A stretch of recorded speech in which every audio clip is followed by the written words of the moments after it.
परब के पूजनिया माई कैसे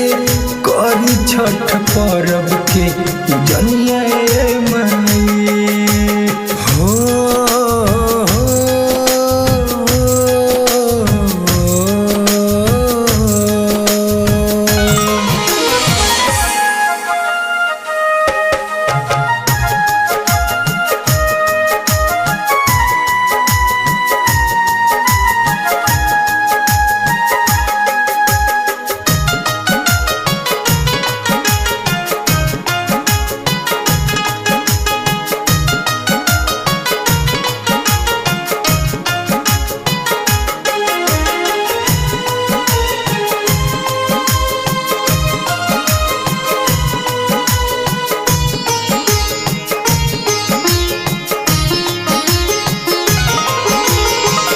कैसे लाई फल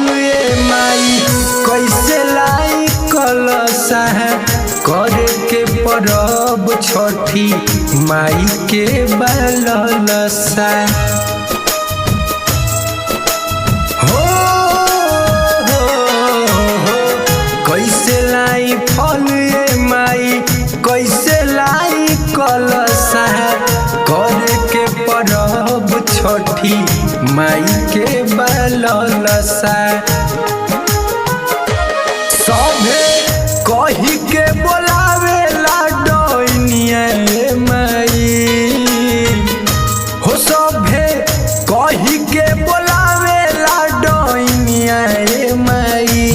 कैसे करी छठ परब के पूजनिया माई हो कैसे करी छठ परब के पूजनिया माई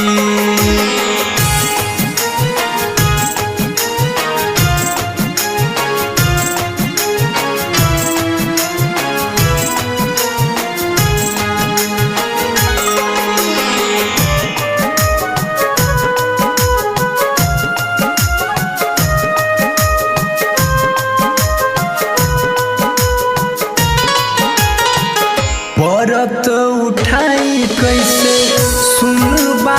अंगनवा सासु ननद देवर नहीं बोलेला सजनवा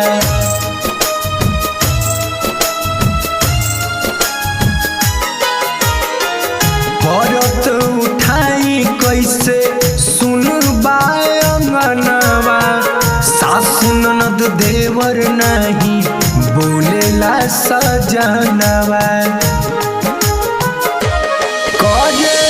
तोह से पुकार अंतिम सनिया माई हो करे